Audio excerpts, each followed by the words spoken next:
Bueno, seguimos con el mes de las misiones. Realmente estamos tratando de dar una nueva visión. Recuerden que no es solo una visión desde el vector religioso, sino que es una visión desde la sociología, desde la política, desde la psicología, inclusive desde la cotidianidad. Es decir, hay una serie, desde la educación, desde la economía, hay una serie de vectores que a veces se nos escapan. Y van a ver ustedes que son vectores sumamente importantes, porque ahí es donde puede estar la respuesta para que el cristianismo pueda avanzar en el mundo. Aquí tenemos el mapa mundi de las religiones del mundo. Yo generalmente se dividen en tres, pero quise dividir una parte para tener un poco de conciencia de qué es lo que estamos, en qué posición estamos. Todo este color que es color verde, tenemos que es el cristianismo, corresponde a un 33% de la población mundial. Después tenemos el color rojo, es que aquí es rojo, lo que pasa es que lo proyecta de otro color, es el Islam. Y después tenemos el hinduismo, el budismo, el taoísmo, confucianismo. Entonces hay que ver aquí de que esto no es totalmente, no nos muestra toda la realidad. Aquí tenemos claramente en el lado del cristianismo, recuerde que son se divide en tres grupos especiales. Uno es el catolicismo, otro el protestantismo y el otro la iglesia ortodoxa. De tal manera que todo lo que están viendo ustedes aquí en verde, toda la parte verde, corresponde a esas tres divisiones del cristianismo. Y estas divisiones son muy interesantes porque son divisiones históricas, que hay que entenderlas desde la historia. Después tenemos el Islam, que se divide en dos, los chiitas y los sunitas. Y hay diferencias tan fuertes y tan radicales que inclusive hay guerras armadas entre ellos, además de muchos problemas internos. Y después de eso tenemos el hinduismo, que se concentra especialmente en el país que tiene más población en el mundo, que es India, por ahí está Bangladesh, ¿sí? Y además de eso tenemos el budismo en China, taoísmo en el lado de la península de Asia y de Japón. Entonces, es para tener un marco, pero vean qué interesante. Tenemos un 33%. ¿Hace cuántas décadas nos estacionamos en un 33%? Claro, que eso no ha sido así tan macizo. En las últimas 4 o 5 décadas ha habido una migración, especialmente en América Latina y en África, ha habido una migración del catolicismo al protestantismo. Ahora, ¿por qué sucede todo eso? Entonces, no lo podemos entender únicamente desde la religión, hay que analizarlo desde otros vectores. Y aquí estamos un poco para abrir un poco el espectro y podamos ver cuestiones que nos pueden ayudar a pasar esta meta, porque si estamos metidos en ese hueco, significa que hay algo que no está bien, hay algo que estratégicamente está mal. Entonces yo me pregunto, ¿dónde están los generales de Dios? ¿Dónde están? Porque si los generales de Dios solo están viendo el vector religioso, pues están observando mal. Y nos vamos a tratar de abordar esto desde otras perspectivas. Creo que por allá está Andrés, y ahí está la doctora Iliana, bienvenidos, gusto en saludarlos. Seguimos adelante. Recuerden que los engranajes judeo-cristianos son los que han mantenido a Occidente. Y quiere que le diga una cosa, cada uno de esos engranajes tienen un profundo arraigo dentro de la doctrina cristiana. Pero, ¿qué ha pasado en las últimas décadas? Los han invisibilizado.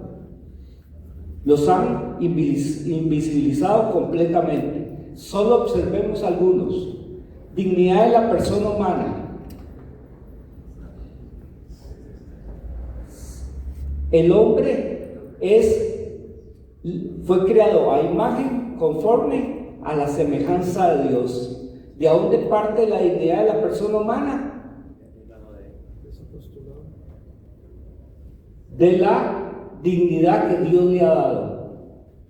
Si fuera a partir del ser humano, sería una dignidad relativa, porque cada sociedad tendría un concepto de la dignidad de la persona humana. Pero cuando entendemos que es la imagen de Dios, cambia totalmente el panorama. De hecho, todos estos engranajes de Occidente tuvieron una repercusión muy fuerte hace algunos siglos para acá, hasta entrar el comunismo, que es un tipo de escrutinio que tuvimos que enfrentar. Pero realmente todos estos engranajes eran los que inspiraban a todas las constituciones políticas de todos esos países de América Latina, de Europa y de África últimamente. Entonces, la persona humana, ¿qué es lo que dice la teoría crítica de la persona? ¿Saben lo que es la teoría crítica de la persona? Hay algo que se llama wokismo. ¿Ustedes saben cómo justifican el aborto? ¿Cómo filosóficamente justifican el aborto? Deshumanizándolo, diciendo que es un tejido nada. Ahí está, diciendo que es solo un tejido. Pero ¿cómo lo hacen? Filosóficamente, ideológicamente, ¿cómo lo hacen? Lo dividen en dos. El ser humano es primeramente ser humano y después persona. ¿Cuándo es ser humano? Cuando llega a los 9 meses. Una vez que nace, es una persona con derechos, pero antes de eso no tiene derechos, porque es un grupo de células o es una persona, porque lo consideramos persona, pero sin derechos. Quisiera profundizar un poco más en esto, pero ellos son así de tajantes. Y como es un ser humano, lo dividen a la persona humana, entonces simplemente tienen derecho a quitarle la vida. Y así es como lo justifican. A fin de cuentas, ese es el sumum del asunto. Tenemos el libre albedrío. Mire, la libertad es tan importante. Es tan importante la libertad. Pero el libre albedrío aún Dios lo respetó. ¿Cuál fue el primer pleito que tuvo Dios con el ser humano? Y cuando Caín no le dijo a Dios, ¿acaso yo tengo que andar cuidando a mi hermano? ¿Y qué hizo Dios? Yo creo que Dios lo hubiera fulminado ahí mismo, pero no lo hizo. Inclusive respetó la decisión de Adán y Eva y respetó la decisión de Caín, pero todo tiene consecuencias. De hecho, Él propició el libre albedrío. Si no hubiera habido el libre albedrío, no estaríamos en esta situación, seríamos como robots o como ángeles del cielo, no, ni como ángeles. Los ángeles también tuvieron que decidir. Libertad de expresión, es lo más tremendo que hay, la libertad. Imagínense que tengamos personas que no opinen. Imagínense que hubieran hombres que no pudieran opinar. Imagínense mujeres que no pudieran opinar. Imagínense. Pero la libre expresión es mucho más que eso. Y ahora lo vamos a ver. Privacidad, libertad religiosa, objeción de conciencia, derecho a la felicidad. Eso casi nadie lo toca, el derecho a la felicidad. ¿Quién ha escuchado la fundación de los Estados Unidos de América? Hay una parte donde dice el derecho a la felicidad. ¿Y qué es el derecho a la felicidad? Es tener todo un marco, un ambiente propicio y de estimulación para que usted cumpla sus sueños. El Estado, la sociedad tiene la obligación de forjar el mejor ambiente para que nosotros lleguemos a ser felices o seamos los más felices posibles. No que seamos los menos infelices, sino que seamos los más felices. Voy rápido. Economía de mercado, derecho a la salud, derecho a la educación. Aunque eso no está muy claro, derecho a la salud, derecho a la educación no está muy claro. Separación del gobierno civil y el gobierno de la iglesia. Separación entre la iglesia y el Estado. Nosotros creemos firmemente en eso. Pero nosotros creemos que deben existir todas estas condiciones para que el hombre sea libre de decidir. ¿Qué pasa en un Estado islámico?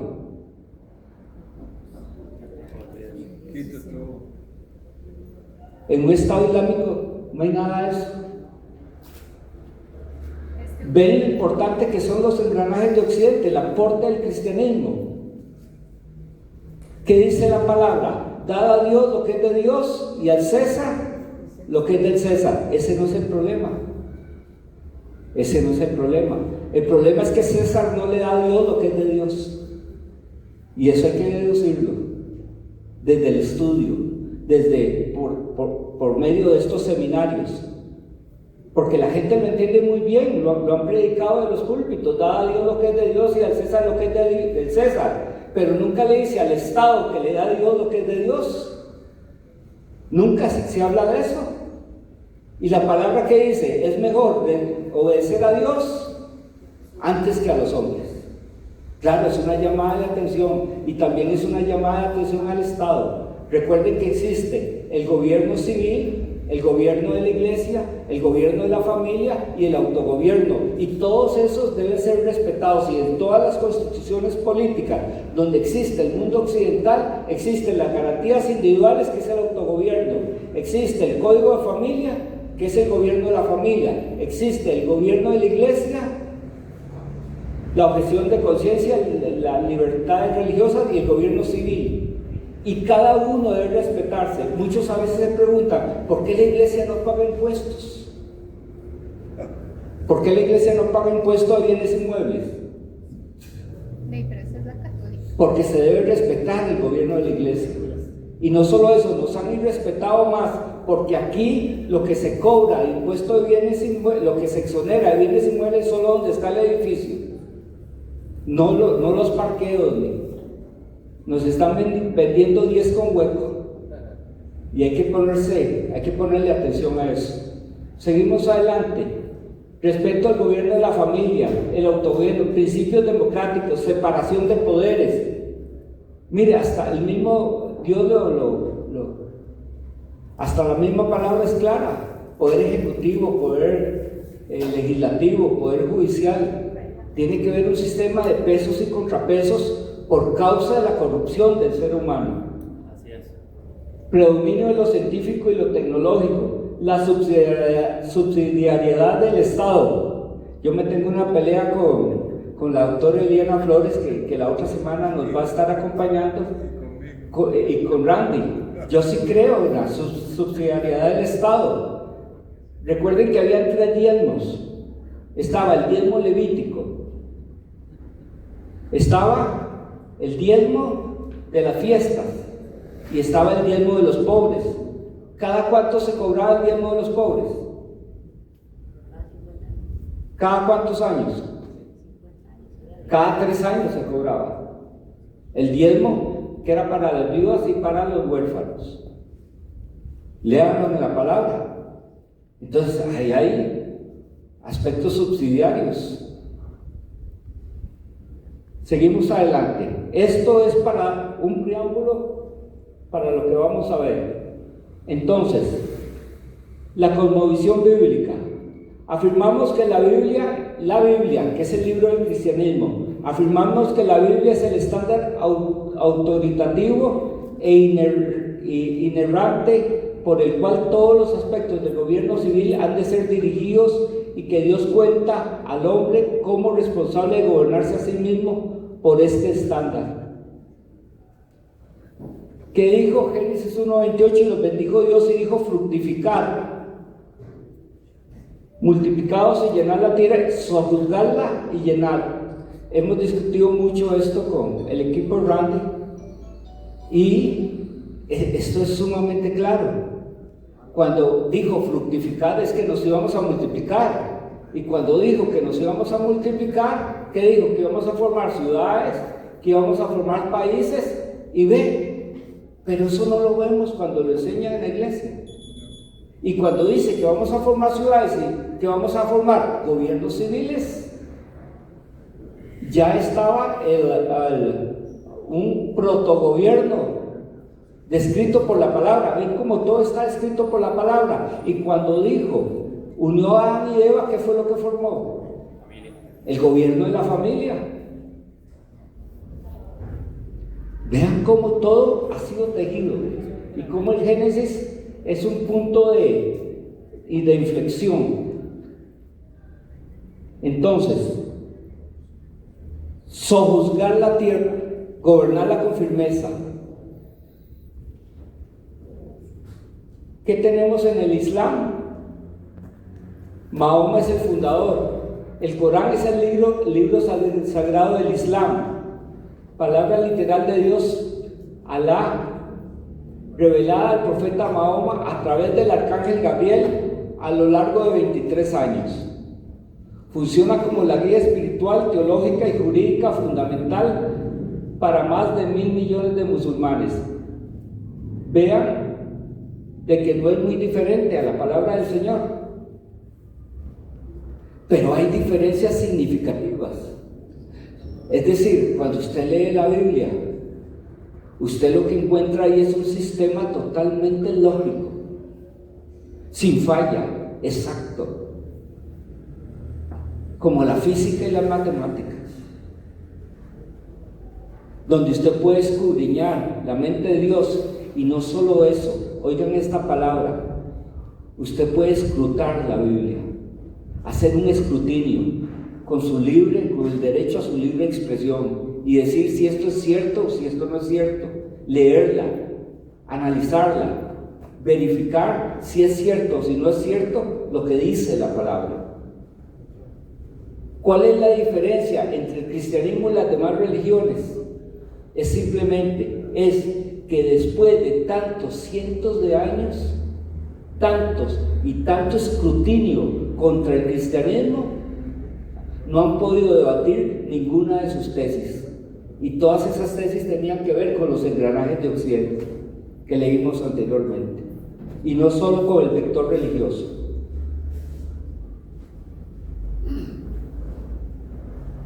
Ahora, el Islam, recordemos la exposición de Randy, no solo es una religión, es un sistema político. Y ven la diferencia significativa. Mientras en el cristianismo hablamos de libertad, inclusive la libertad de decirle a Dios que gobierne la vida de uno o de rechazarlo. Inclusive voy a decir algo muy fuerte: la libertad para blasfemar contra Dios. Vea hasta dónde llega este asunto.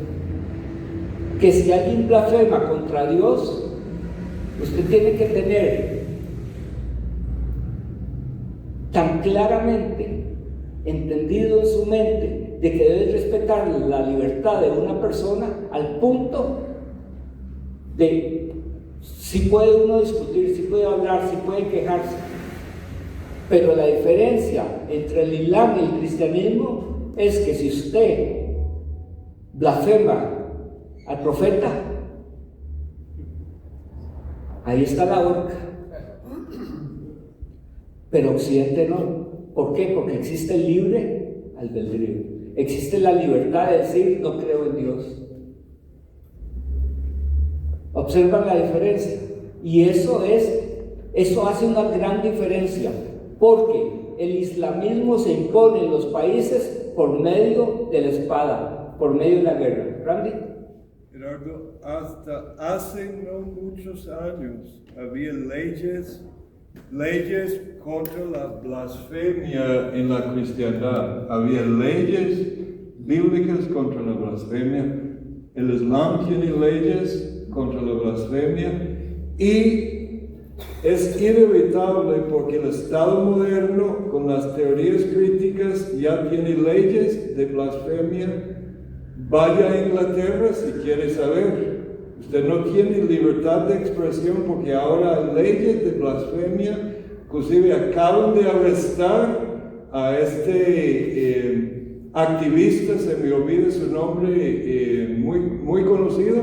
Acaban de arrestarlo por expresarse, según ellos, blasfemia contra el Islam. Sí, se ha enfatizado mucho lo del Islam en Inglaterra y en los países de Europa, pero en el fondo cada persona tiene derecho a expresar su opinión siempre y cuando no ofenda. Entonces, vean el mensaje de la hermandad musulmana. Alá es nuestra meta, el mensajero es nuestra guía, el Corán es nuestra ley, la yihad es nuestro camino y el martirio es el camino de Alá, es nuestra más alta aspiración. Ellos no están vacilando con esto. Pero qué interesante. Y ahora lo vamos a ver. Solo traje un ejemplo porque me quedan como 5 minutos, ¿verdad, Randy? 5 minutos. La libertad de expresión. La libertad de expresión es el derecho humano fundamental que garantiza a toda persona buscar, recibir y difundir información, ideas y opiniones libremente. En eso todos estamos de acuerdo, no hay mucho que discutir en eso. Pero ¿por qué es importante la libertad de expresión? Porque con la libertad de expresión la sociedad se da la oportunidad de escudriñar la verdad y de hacer el escrutinio inteligente de lo que se está hablando en la sociedad. Lo que se está hablando en la sociedad, ¿cómo se llama normalmente? ¿Cómo se le llama? La ventana de Overton. En la ventana hay un concepto que se llama la ventana de Overton, donde siempre una sociedad tiene los temas que están en el momento, que mataron a alguien, que un cambio de gobierno, que ahí están todas las noticias. Generalmente se manifiesta en términos de noticias, en términos de opiniones. Y la libertad de expresión, ¿qué nos ayuda? A analizar lo que se está dando, la información, a obtener nosotros información si está bien o está mal, lo que se está diciendo, si es de acuerdo a la palabra. Un ejemplo, ¿qué pasó hace 15 días con respecto a la ley de los licores? ¿Qué pasó? Se aprobó en primer debate la ley para autorizar la publicidad de licores en los eventos deportivos.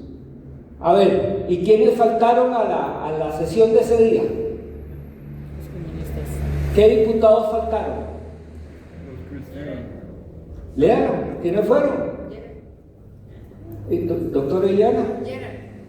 Gerald, ¿quién más? Los 4 diputados de cristianos no llegaron. 6 fueron. ¿Cuántos se han pronunciado en contra de eso? El Frente Amplio se pronunció en contra. Algunas universidades, grupos que trabajan con jóvenes. La iglesia se ha pronunciado en contra de eso.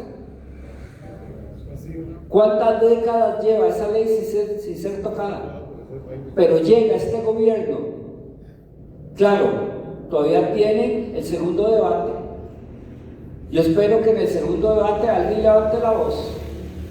Nosotros estamos escribiendo algo aquí yo estoy escribiendo algo aquí para la fraternidad, para enviarlo y decirles que no estamos de acuerdo, que se cambie esa ley. Allá, yo y mi casa serviremos al Señor. Entonces, ven que los medios son importantes, pero ¿qué pasa en un ambiente donde no hay libertad, como en los países musulmanes? ¿Puede haber libertad y escrutinio de la verdad en un ambiente restringido? Simplemente no. pero la verdad los ha alcanzado. Hemos fracasado todos los esfuerzos de la ventana 1040, con todo el respeto, Randy, porque seguimos en las mismas estadísticas. No han avanzado como quisiéramos, se lo estoy diciendo diplomáticamente. Es cierto.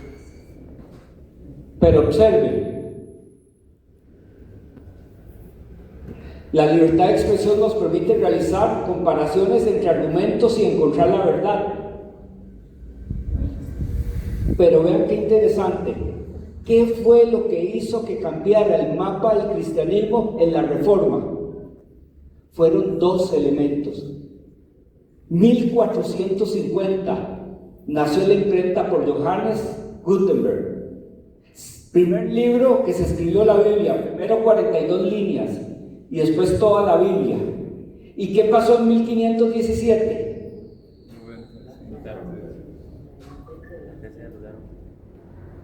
Las 95 tesis.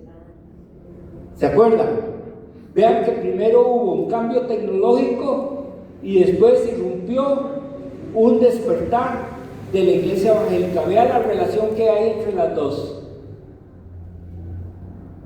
Porque la iglesia tenía más de 1000 años de llegar a tal grado de corrupción que habían doblado más de la mitad de las doctrinas cristianas. Inclusive se habían dado el lujo de decir que la que salva es la iglesia y no el Cristo de la gloria, que es algo grave y fatal, y algo que hoy todavía está y que debe ser denunciado, aunque ahora estamos muy calmaditos. Pero vea qué interesante, ahí está. ¿Cuántos años después de la imprenta? Y nos dio la oportunidad de crear. Ahora, no fue fácil. Pasaron 150 años de persecuciones, de guerras y de muertes. No crean que esto fue así por los medios y por... No. Hubo un precio de sangre muy alto.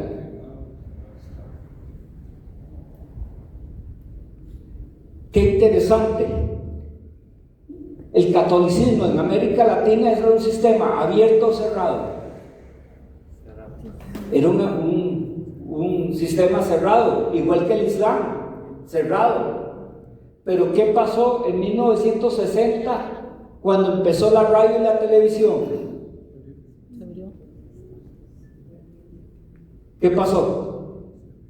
Hubo una revolución en toda América Latina. Que conste que no estoy diciendo que es la radio y la televisión, Dios es dueño de los tiempos. Quien haya estudiado escatología, aquí con el doctor Randy, sabe muy bien de que existen escatones, de que no es una cuestión solo de los tiempos finales, sino que Dios va cumpliendo sus tiempos.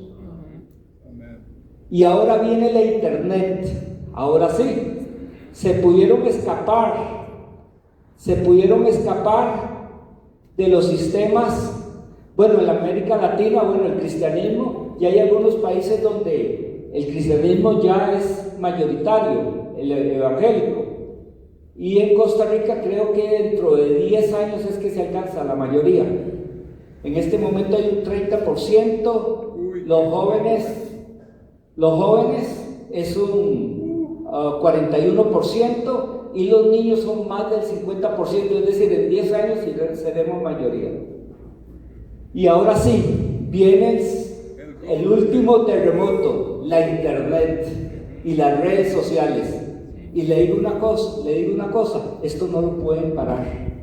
Se han estado cerrando mezquitas en Europa, se han estado cerrando mezquitas en Arabia Saudita, porque se dice que un 25% de los nuevos jóvenes no es que no se han hecho cristianos, porque son sistemas cerrados todavía, pero déjenos entrar, Dios está preparando el camino. 25% de los jóvenes ahora en este momento son lo que llamamos agnósticos, como que creen y como que no creen, y algunos ya son ateos, no tienen ninguna, en un ambiente 100% islamista y totalmente restringido. Y aquí hay un ejemplo donde inicia el despertar y la influencia cristiana en el mundo islámico. Y le digo, ¿quién lo va a hacer? no lo va a hacer los que fuimos a la ventana 1040. Que mi esposa, que es una de las representantes fieles de esos movimientos, que Dios, desde sus siervos, que van a otros lados, y quiere que les diga una cosa: nadie va a detener esto. Amén. No lo van a detener. Viene una nueva ola sobre el mundo musulmán. En nombre de Jesús. Y no solo eso, viene una nueva ola sobre Costa Rica. ¿Por qué? Porque el cristianismo se ha sufrido escrutinio. Sufrió escrutinio en la Reforma. Sufrió escrutinio con el ateísmo cientificista. ¿Cuánto nos dieron los científicos, los biólogos, la ciencia? Todos nos daban, todos los días eran: quiten a la religión de los colegios, expulsen a Dios de todo lado. Salían hablando sobre si Dios existe o no existe. Le dieron duro a nuestros jóvenes. Y quiere que les diga una cosa: el cristianismo salió airoso. Amén. Pero el Islam no ha tenido escrutinio. Una sociedad cerrada que no ha tenido escrutinio, pero ahora lo van a tener. Amén. Van a tener su propio escrutinio. A ver si se sostiene. Muchas gracias.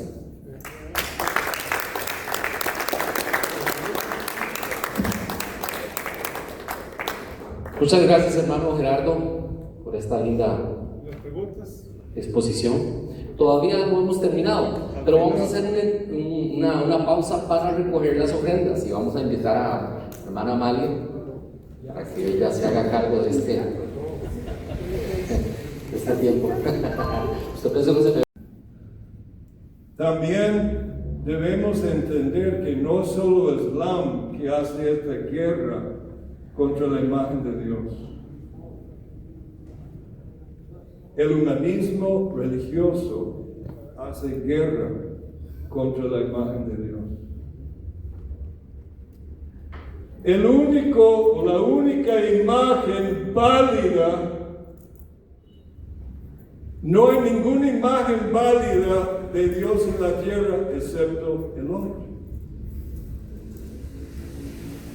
De ahí la ley de matar un ser humano es tan serio, porque está tocando el representante de Dios en la tierra,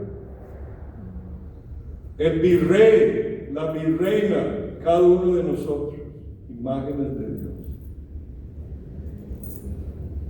Entonces, esta maquinaria que hemos venido estudiando y no hemos tenido tiempo porque cada aspecto de esto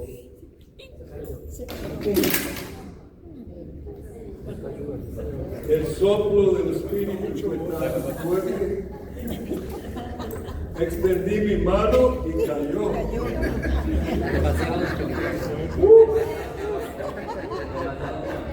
Más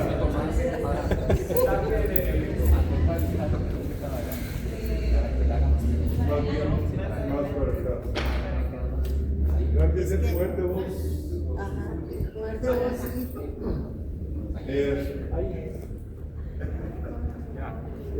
Pablo dice que no somos ignorantes de sus maquinaciones. Todos esos engranajes son los engranajes que por medio de la yihad están buscando sabotear los engranajes que habló Gerardo. Su método es yihad y 95% de la yihad es yihad furtiva, sigilosa, subversiva.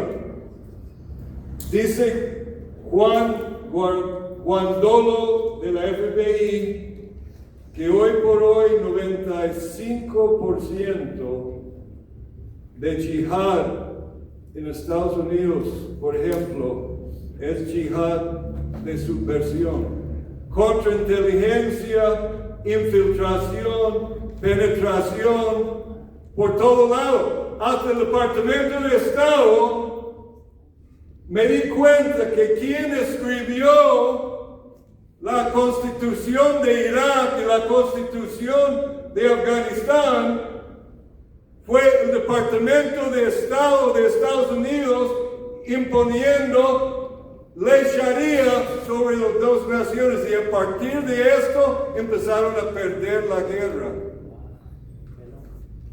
Ingenuos, ignorantes, políticos.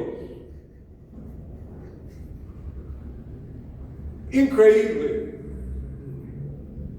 Son irresponsables, son criminales, porque pueden morir miles y van a morir miles. Lo que va a pasar en Europa no va a ser muy chistoso, porque están hablando de guerra civil muy pronto. Quien tiene la culpa de esto son pastores que solo les interesan cultos y no prediquen bíblicamente los engranajes del Occidente.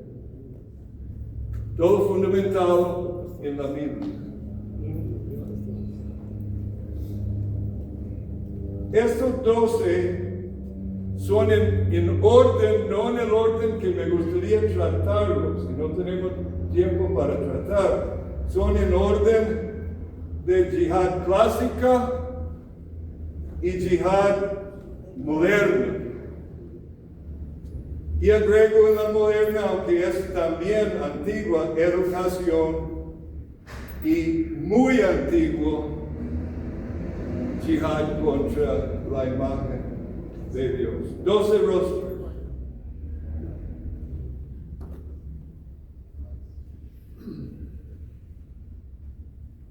Eso es un repaso, pero creo que es tan importante porque esto resume todo. Una vez que usted comprende esto, mis amados hermanos, comprende, ese es el ojo del musulmán leal al Corán y sus libros. Ese es su ojo. ¿Cómo ve el mundo? ¿Qué es su cosmovisión? Ve todo a través de ley Sharia. Su objeto es ley Sharia. Y como ve el mundo, es ley Sharia. Que la ley Sharia es la ley de Allah que viene por medio del Corán, las hadices, que son los dichos y hechos de Mohammed, y la sira, que es su biografía. Y algunas otras cosas. Ve el mundo, como ve el mundo, lo ve en dos dimensiones. Dar al-Harab, dar es casa, dar al-Salam, dar a la guerra, casa de guerra, casa de paz.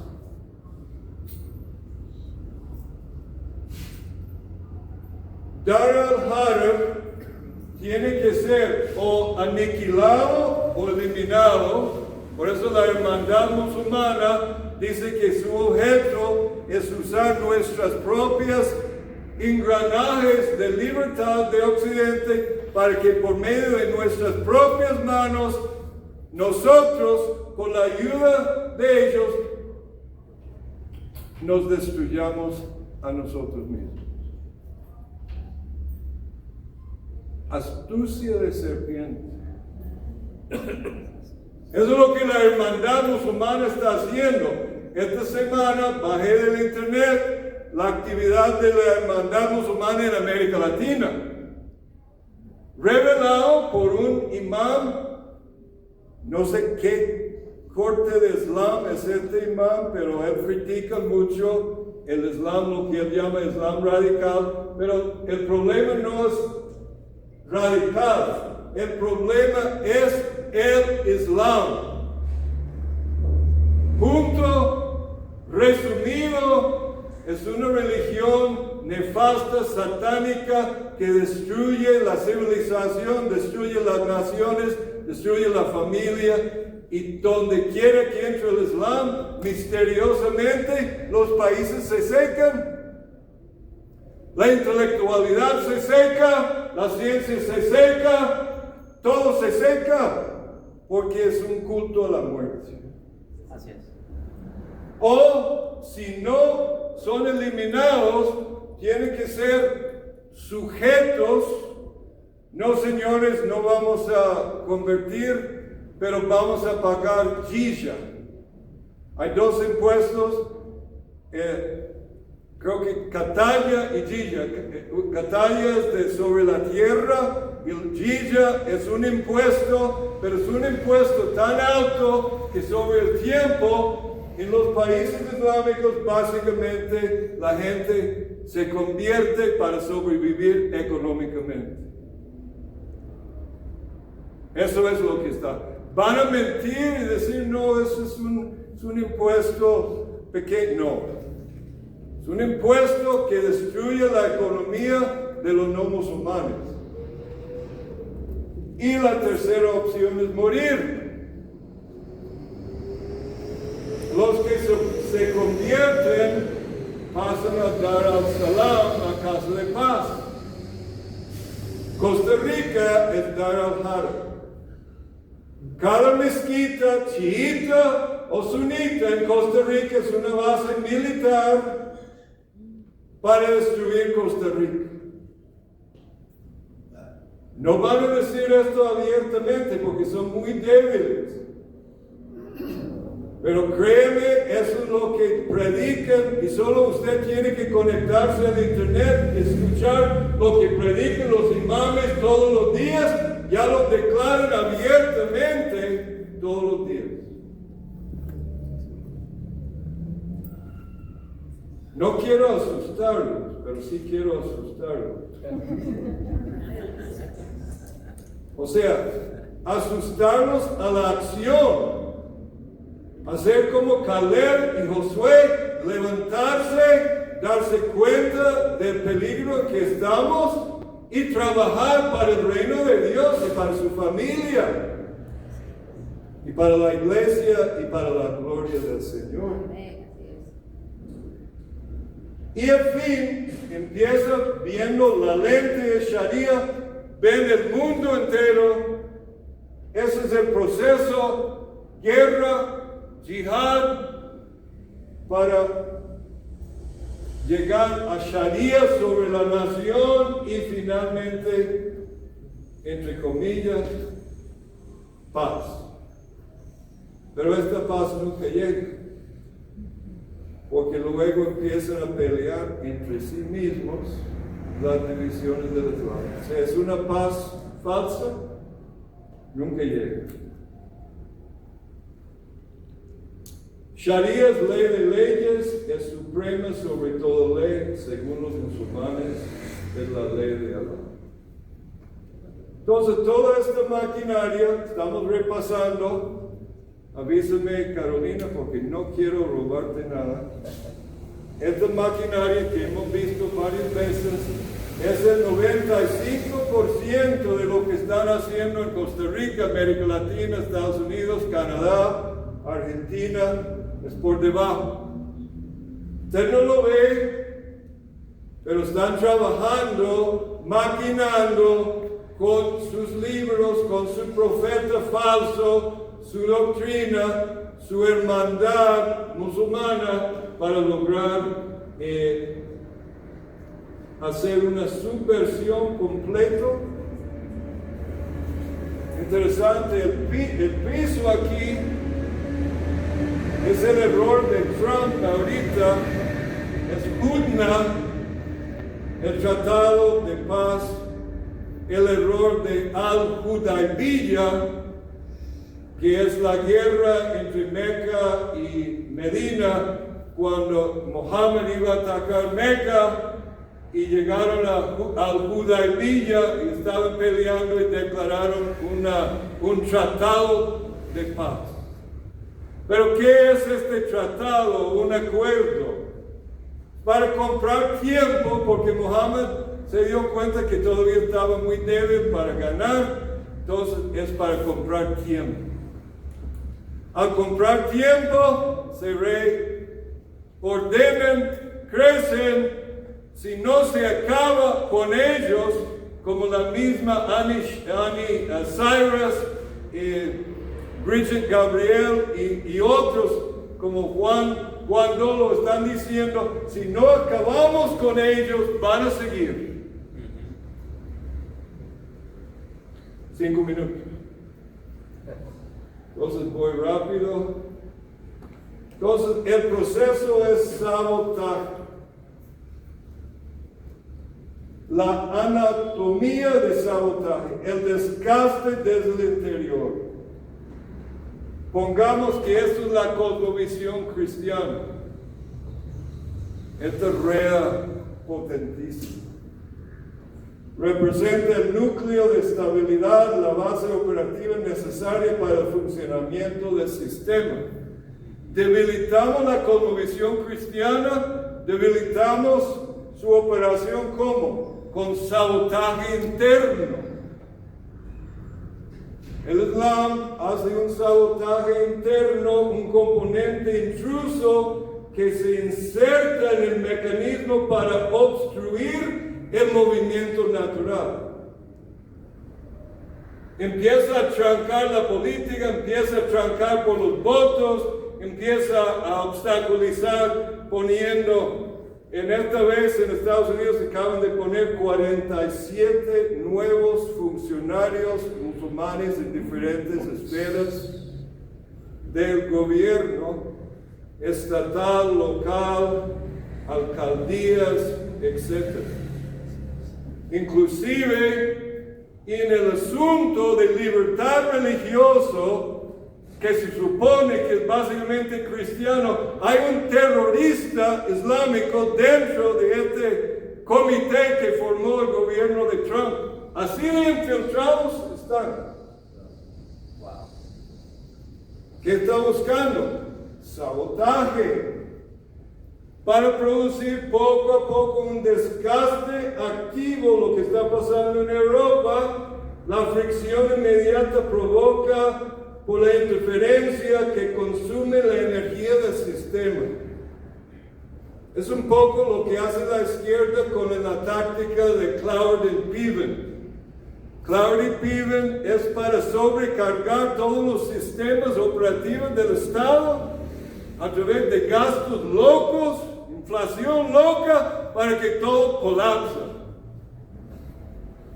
Si la izquierda y el Islam trabajan en el mismo desgaste para entrabar, para producir colapso del engranaje, la pérdida de dientes en el engranaje impide cualquier posibilidad de tracción futura.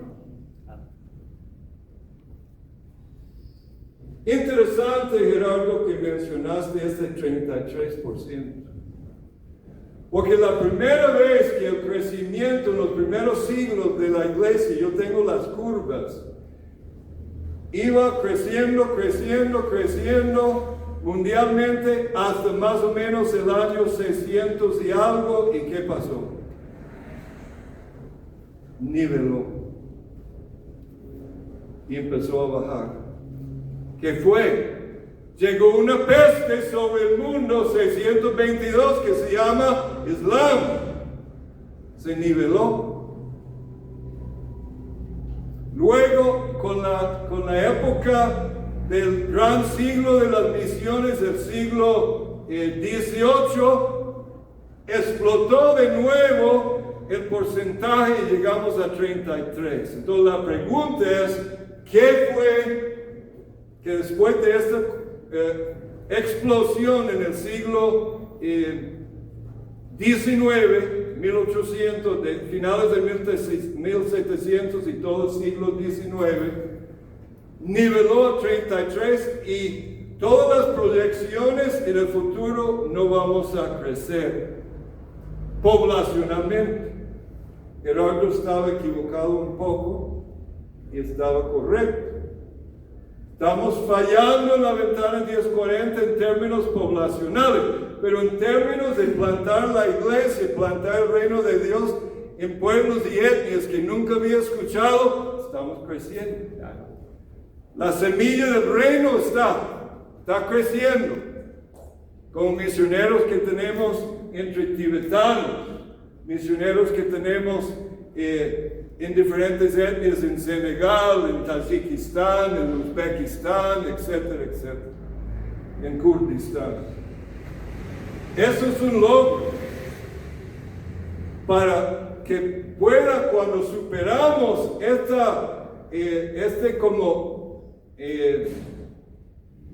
¿cómo se llama, Eliana? Como hay un tope, es un tope, un umbral que no podemos superar. Creo que tiene que ver precisamente con lo que tocaba Gerardo. La iglesia se le olvidó los engranajes, y que la palabra de Dios, que Cristo dijo, toda autoridad me es dada en el cielo y en la tierra, sobre todo. Y cuando superamos el ataque de la izquierda y el ataque del Islam, viene muy pronto, yo creo, otro explosivo. Pero depende en la estrategia de la iglesia.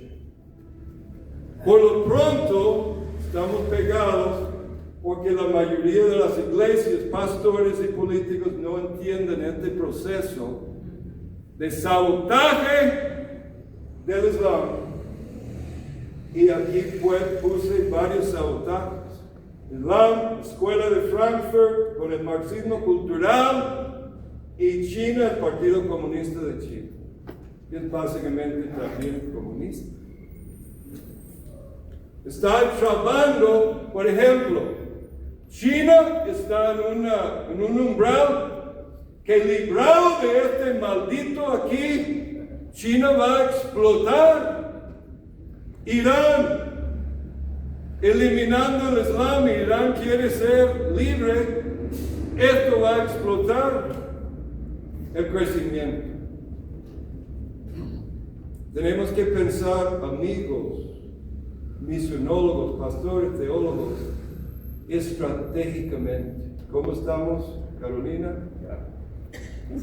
Como dijo el gringo, estoy terminado. Casi buenas tardes, hermanos. Gracias por esperar hasta el final y quedarse a escuchar. Primeramente, quiero darle las gracias y la gloria a Dios por este espacio. Cualquier reconocimiento, cualquier cosa, por favor, désenlo a Dios, no a mí. Y le pido al Señor que se glorifique y que me ayude a poder transmitirles todo el conocimiento que tiene uno aquí en la cabeza y poder simplificarlo para ustedes mejor. Bueno, en realidad eso es fucsia, lo que pasa es que los colores no se ven muy bien, pero lo que hice fue un juego de colores y quería que resaltara de alguna forma la oscuridad que tiene el Islam como ideología y el impacto que tiene sobre la mujer. Quiero que analicen esa imagen de la mujer y yo les pregunto, hermanos, de buena manera, decentemente, como dicen, díganme, hermanos, ¿qué es esto? A mí sinceramente me duele el alma ver que hay mujeres que están sufriendo este yugo de esclavitud y de opresión en otros países, en otras culturas, saber lo que pueden estar viviendo estas mujeres. Usted puede meter cualquier cosa ahí y no se sabe qué es. Así de inhibida está la mujer y así de robada de cualquier felicidad o identidad que tenga o expresión alguna está ahí adentro. Pero eso puede ser una refrigeradora, un oso, un ET, lo que sea, que usted no sabe qué es lo que está ahí. Ok. La Constitución Islámica se basa, por decir así, todo lo que conlleva la parte legislativa del Islam, en el Corán, en el Hadith y en el Mahoma, por decir, valga la redundancia, pero está basado. El Hadith o Hadith es el conjunto de registros y tradiciones que recogen los dichos, acciones y costumbres y aprobaciones tácticas del profeta Mahoma. Es la segunda fuente más importante de la ley y guía islámica justo después del Corán. Les voy a decir por qué es importante recapitular un poquito sobre qué compone el Corán. Ok, secularmente o a nivel poblacional o inclusive a nivel global se tiene un concepto muy errado de lo que es el Islam. La gente cree que hay el Islam bueno, el Islam pasivo, amoroso, gentil y el Islam radical. Inclusive algunos de los aprendices, de los eruditos o de los nuevos conferencistas, todos estos que hacen este tipo de podcast y todo, todavía les falta entendimiento y muchas veces hacen una distinción errónea, no intencional, de lo que es Islam y Islam radical. Hermanos, déjenme decirles que eso no existe. El Islam por sí solo, inherente y desde lo más profundo de su núcleo, es radical. El Islam es violento desde las entrañas y el profeta Mahoma o Mohammed es un ser violento. Y este ser violenta a la mujer entre sus escritos. Mahoma era un hombre que le llaman inclusive the Lord of War, el Señor de la guerra, porque él era un hombre de jihad, era un hombre de guerra, y de eso se trata el Corán y el Islam. Y lo que él hizo fue que tengo entendido que en un espacio de 10 años inició alrededor de 73 guerras. La violencia está culturalizada a través de la religión y la sociedad. Recuerden que la religión reforma la cultura. La violencia en el Corán está institucionalizada, está en la educación y por ende, claro, en el Estado. De parte de la educación de una nación compone también el Estado. Está legalizada. La violencia está legalizada a través de la ley Sharia.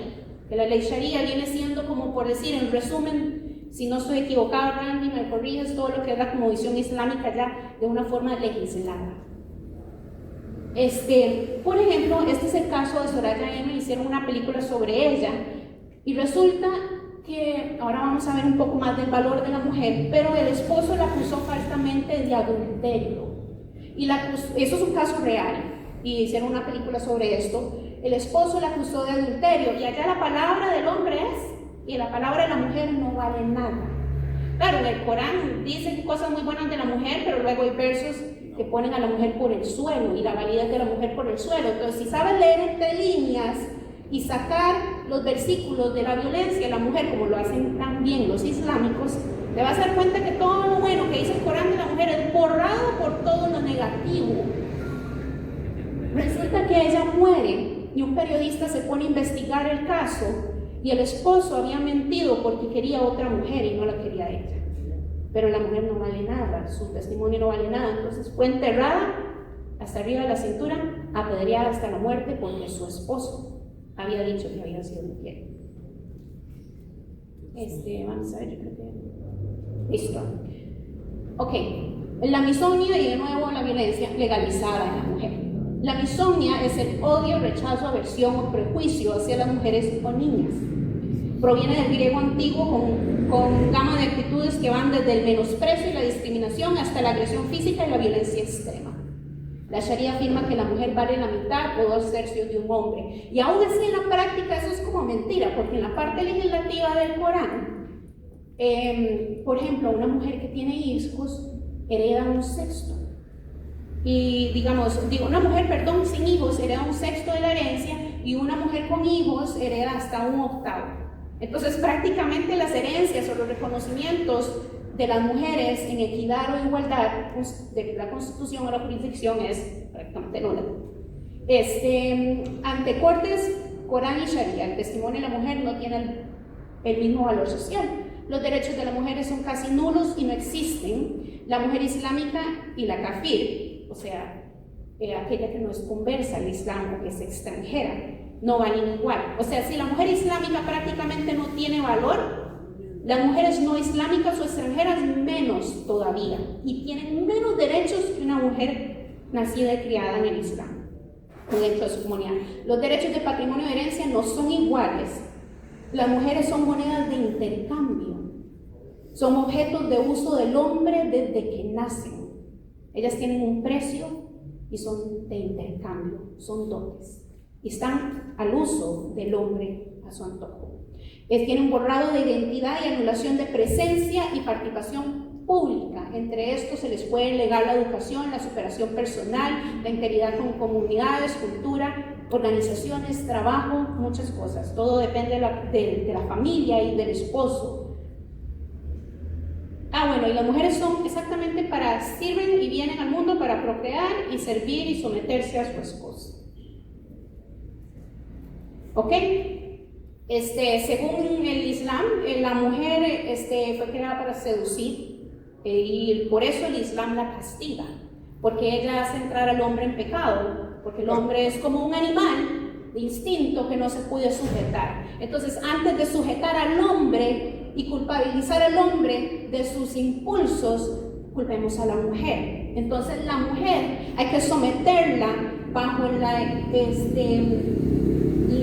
inhibirla completamente, borrarla de la sociedad y de cualquier derecho para que no haga caer en pecado al hombre. Por ejemplo, ahí en una conferencia de eruditos estaban hablando algunos expertos, entre esos Amy Cyrus, que creó el libro de la yihad de la arquitectura. Decía, si a una mujer se le muestra el talón, ya comete el pecado de contaminación, de perversión sexual, y mucho más si se le oyen los pasos cuando se le muestra el talón, porque eso tienta al hombre. Entonces ya corre el peligro de que la maten, de que la apedreen. O sea, por eso usted ve esos trajes de pies a cabeza y usted no sabe qué es. Es como ver un tío cosa, ¿verdad? Uno dice, bueno. Legalización de la pedofilia y trata de niños. Esto es una realidad. El Islam es pedofilia y trata de niños enmascarado entre el contexto de una religión. Y esto es una estrategia de ellos para promoverse como cultura, como religión, como derechos. Y niños también. Por ejemplo, solo Mahoma el profeta en el Islam se enamora de Aisha, que tiene solo 6 añitos. Entonces él lo toma, la hace como esposa y supuestamente la usa hasta que tiene 9 años de edad. En el Hadith se recuenta cómo Aisha jugaba con muñecas y eso está registrado. Según la ley, entre la historia, ¿verdad?, de lo que constituye el Islam, según la ley islámica, el esposo decide cuándo la niña está lista para el abuso sexual según el propio juicio del hombre. O sea, según el individuo que la agarró y se la casó, yo decido cuándo esta niña está lista para el abuso sexual. Inclusive hay varias noticias, casos que se dan constantemente, de los que surgen y a flote, porque hay muchos que no, de que estas niñas mueren en el acto sexual con un hombre. Ahora yo les digo, qué curioso, porque el Islam habla de amor y gentileza. Usted lee el Corán y todo es amor y paz y gentileza, y entre versículos claves, la parte terrorista, la yihad y todo eso. Pero por ejemplo yo digo, qué curioso, ¿por qué no casan a las niñas con niños? Por ejemplo, ¿por qué no son niños los que establecen el vínculo del matrimonio? No es posible, porque un varón de 6, de 9 años es un niño y jamás tendría la capacidad de llevar un hogar, de llevar responsabilidades, de enfrentar a la casa. O sea, son rocos, son viejos cuando ya tienen capacidad. Entonces, ¿por qué la niña en el Islam es visualizada como una mujer? Resulta que en el Islam no existe la separación entre niña y mujer. Desde que nace la bebé mujer es prácticamente mujer. Inclusive hay imanes que se han dejado de decir que si un hombre quiere una bebé recién nacida, ¿por qué no? Si quiere casarse con ella, ¿por qué no? Es una mujer. Y de una vez mejor que la obtenga como su pertenencia. El matrimonio infantil es una práctica donde más de 19 millones de niñas han sido casadas antes de cumplir los 18 años, según los datos de la ONU. Sin embargo, muchas de las comunidades inmigrantes islámicas a países de democracia y de derechos, lo que hacen es que se casan con ellas en secreto, o inclusive en los mismos países, por ejemplo Egipto, que legisla hasta los 18 años de edad del matrimonio. Lo que hacen es que en secreto se casan con las niñas y luego cuando llegan a los 18 años lo ponen legal. Pero por debajo el matrimonio está, porque es cultura de ellos, es ideología. Sometimiento de la mujer en el Islam. velos degradantes obligatorios, una tutela masculina obligatoria, o sea, para salir, para convivir, para estar con la sociedad, para hacer lo que ella necesite, todo lo que tenga que ver con integración, tiene que estar custodiada por un varón o un pariente varón. Hay negación a superación propia. Divorcio condiciona, digamos, el divorcio es condicionado al hombre y restricciones significativas a las mujeres. Si usted ve las historias de las mujeres que huyen de sus familias o sus esposos, ya no aguantan el maltrato de sus maridos, ya no aguantan el abuso y prefieren huir porque para ellas, aunque el Corán diga que se pueden divorciar, para ellas todo lo que está establecido globalmente no les permite realmente el divorcio. Son sometidas a la poligamia y al concubinato. Digamos, hay esclavas sexuales para las mujeres kafir, creo que se pronuncia así, es kafir, que son las incrédulas. Entonces, cuando, por ejemplo, los islámicos, por ejemplo, en Inglaterra, se ve que cuando el Islam ya ha tomado gran parte de avance, todas las mujeres que no son de la comunidad del Islam y que no son islámicas son concubinas, son prostitutas, son mujeres para el disfrute de ellos. Y por eso es que ellos no respetan las legislaciones o los derechos de las mujeres en las constituciones de esos países, como Alemania, como Inglaterra, sino que el Islam tiene algo que es muy peligroso, que ellos gobiernan paralelamente. Ellos tienen un gobierno paralelo, ellos no respetan ninguna constitución, ninguna legislación, aunque sea un país extranjero, aunque ellos sean los que llegaron. No lo dicen, pero viven así, y por eso usted ve ese nivel de agresión de los hombres a las mujeres en los países europeos, a punto de matarlas, a punto de terrorismo, torturarlas, de todo, porque ellos se autodan el derecho de vivir según el Corán en países y comunidades extranjeras. Hay inferioridad legislativa y social y sometimiento del esposo, pero no sano, no es como el bíblico, ¿verdad? Es prácticamente terrorismo. Tenemos la mutilación genital. Alrededor de 230 millones de niñas en el mundo, según la UNICEF, han sido sometidas. Según la UNICEF. Ahora, recuerden que los rubros siempre tienen un margen de error porque no todo está registrado.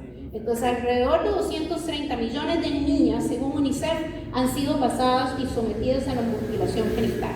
Según el Corán y el Islam, la madre tiene que sujetar a la niña y las madres lo hacen y la someten a la fuerza porque lo hacen sin anestesia. Muchas veces remueven todo o parcialmente, lo que se le antoja al hombre o al imán que está dirigiendo eso, y las madres son amenazadas de que si no cooperan con la mutilación femenina de sus hijas, entonces matan a la niña, porque la niña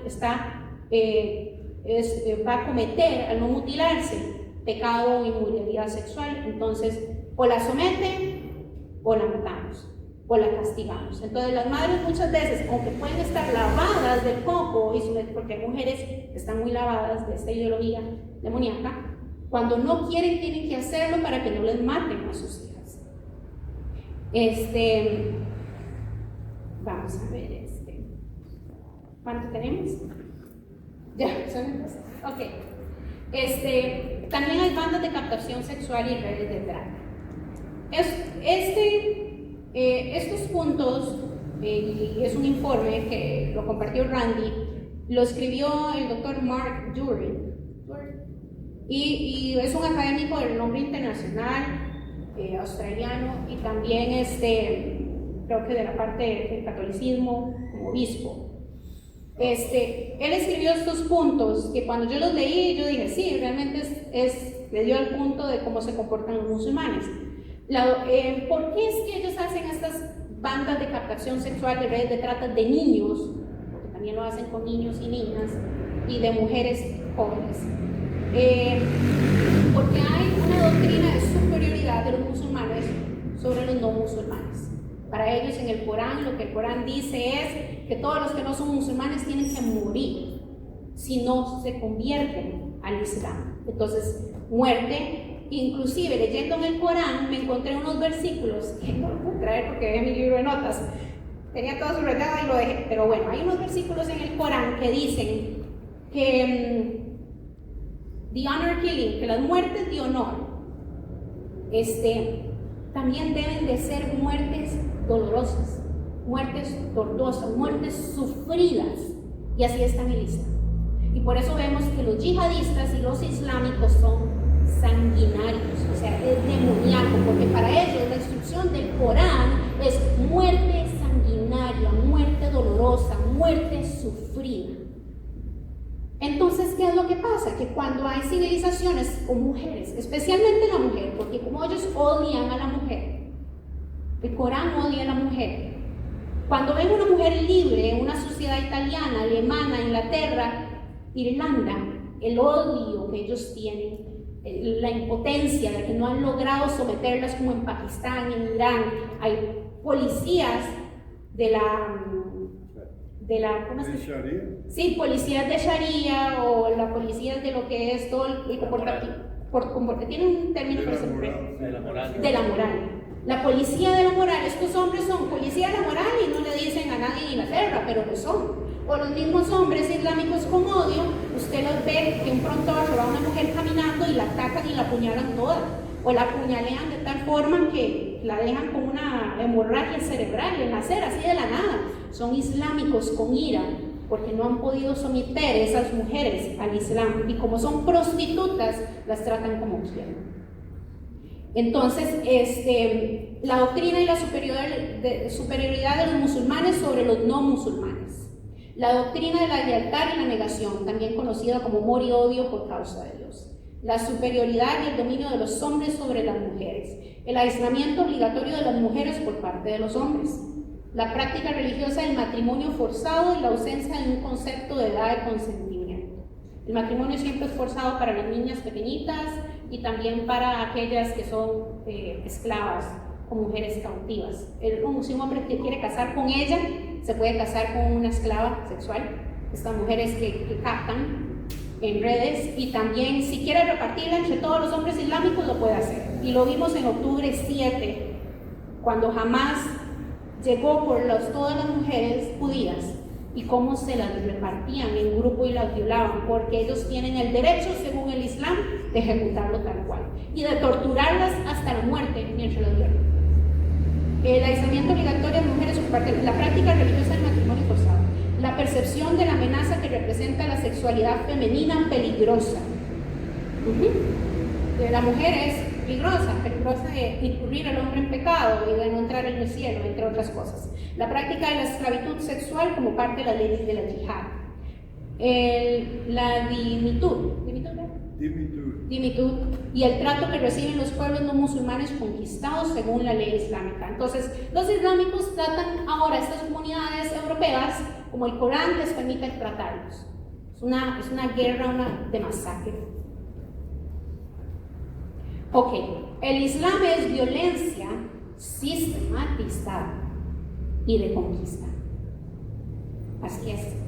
Y es un nuevo orden mundial y una ideología política que finge ser una religión, con aires de religión o con una ideología de religión, pero es terrorismo. Cuando el Islam llega y empieza a trabajar sistemática, organizada, sigilosa y progresivamente, es solo la etapa número 1. Hay 4 etapas. La primera es la que venimos en paz y amor. La segunda es donde nos visibilizamos y ya, mi localcito musulmán, mi burka, mi todo, ya empiezan a visibilizarse. Aquí estamos, veamos. La tercera es ya cuando empiezan a actuar agresivos, posesivos sobre una nación, una comunidad donde ellos sienten su confianza. Toman calles, ya empiezan a generar cierta violencia. Por ejemplo, en Italia y en Europa, las quejas de los personas originales de su país, como los italianos, los alemanes, los españoles, los islámicos, ya ahora le exigen a ellos que no coman cuando ellos están en ayuno, porque los ofenden. O sea, si yo estoy en ayuno, usted no puede comer. Y no son islámicos, son europeos, pero hasta a veces con violencia exigen. Las iglesias cristianas o católicas las prenden en fuego, a veces les quitan las cruces, las desmantelan porque los ofenden. Esa es la etapa 3. Es una agresividad ya de imposición. Y la etapa 4 es cuando ya han conquistado completamente la nación, como un Irak, un Irán, un Afganistán, todos estos países que ya, o sea, sometidos totalmente. Entonces es un nuevo orden mundial y es una ideología política que finge ser una religión. Realmente conquista absoluta. Y para terminar me gustaría leer el versículo. Se lo voy a poner. Ustedes saben que la palabra Cristo y nuestro Señor Dios es muy claro sobre que la mujer es un vaso frágil y que el hombre debe cuidarla como tal. Y fue porque Dios la diseñó así, para ser cuidada, para ser honrada, la diseñó como vaso frágil. Esa fue su santa voluntad. Es totalmente opuesto a lo demoníaco del Islam. Así es. Y entre lo que tenemos, quiero leerles la mujer virtuosa, que todos lo conocemos. Pero,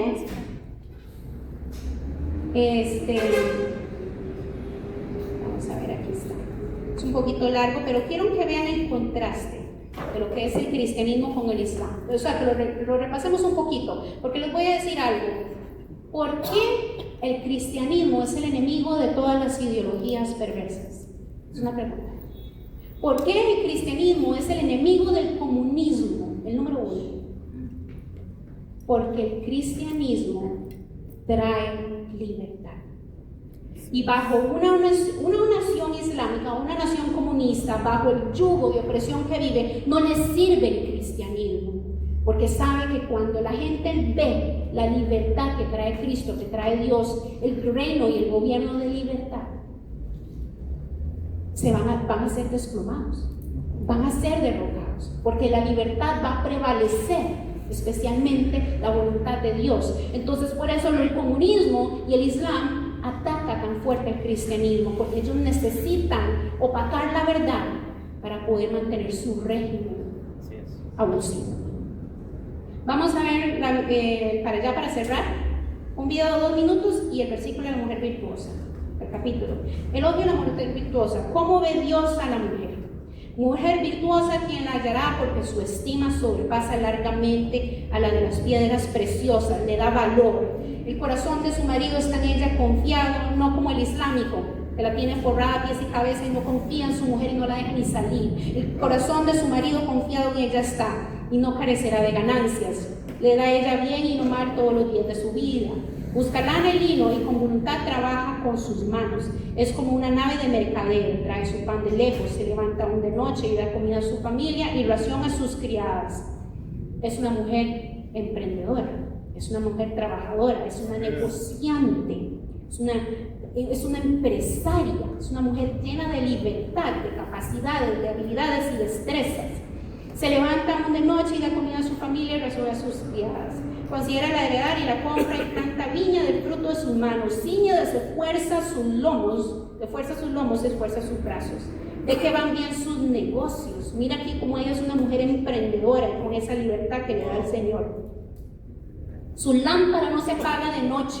Aplica su mano al uso y sus manos a la rueca. Alarga su mano al pobre y extiende sus manos al menesteroso. No tiene temor de la nieve por su familia, porque toda su familia está vestida de ropas dobles. Ella se hace tapices de lino fino y púrpura es su vestido. Su marido es conocido a las puertas cuando se sienta con los ancianos de la tierra. O sea, su marido es conocido a causa de ella. Entonces es una mujer libre a nivel comunitario, a nivel de sociedad. La gente la reconoce, la estima, la conoce, tiene interacción con la comunidad. Es una mujer llena de destrezas, habilidades, es una mujer reconocida. Por lo tanto, tiene libertad, tiene identidad. Fuerza y honor son sus vestiduras y se ríe de lo porvenir. Abre su boca con sabiduría y la ley de la clemencia está en su lengua. Considera los caminos de su casa y no come el pan de balde. Se levantan sus hijos y la llaman bienaventurada y su marido también la alaba. Muchas mujeres hicieron el bien, mas tú sobrepasas a todas. Engañosa es la gracia y vana la hermosura. La mujer que teme a Jehová, esa será alabada. Darle del fruto de sus manos y alábenla en las puertas de sus hechos. ¿Qué comparación más opuesta? Esa es la libertad que tenemos las mujeres en Cristo Jesús. Ahora, yo sé que muchos de ustedes han visto ese video, ya es para cerrar, hermanos, muchas gracias, pero quiero que lo retomemos para refrescar. ¿Cuál fue la identidad? ¿Cuál fue ese concepto que Dios nos quiso dar socialmente, cristianamente, del valor de la mujer para Él? Entonces vamos a ver un resumen muy bonito, no sé quién lo hizo, pero le damos el reconocimiento al autor. Hoy el mundo proclama el Día Internacional de la Mujer, pero muchos se olvidan que el primer hombre en defender a la mujer de toda violencia física, religiosa y social fue Jesús. ¿Saben por qué? Porque siempre supo cuán valiosa era esa creación. Habitó en el vientre de María y la hizo bendita entre las mujeres. Se acercó a la samaritana y sació su sed espiritual. Le dio de beber del agua de vida. Se acercó a la adúltera y la libró de toda condenación. Se acercó a María de Betania y dejó al descubierto su corazón noble de adoradora y desinteresada. Escuchó a Marta y la libró de todo afán. Libró a la atormentada por 7 espíritus y la hizo su discípula. Se acercó a la mujer pecadora y se dejó ungir y besar por ella y perdonó sus pecados. Vio a la afrenta de la viuda pobre y no la tuvo en poco. Conoció la fe de la mujer cananea y trajo resurrección y vida a su casa. Cambió el llanto de los padres de la niña enferma en alegría. Talita cum, niña, levántate. Sus ropas destilaron poder y terminó con la vergüenza y sufrimiento de la mujer del flujo de sangre. Decidió que fueran las mujeres las primeras en verlo resucitado y las convirtió en mensajeras de esperanza. Hoy, muchos celebran y recuerdan este día dejando a Dios de lado, pero hoy damos gracias por los lugares de privilegio que Él escogió para cada mujer y oramos para que toda mujer pueda descubrir su identidad en Cristo Jesús, para que las que sufren puedan correr a los brazos del Padre. Feliz día, mujer.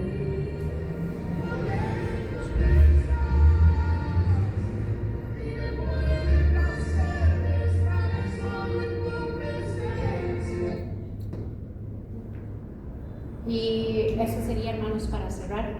Quisiera ver un contraste entre lo que es Cristo, el cristianismo, y una falsa religión, una falsa ideología.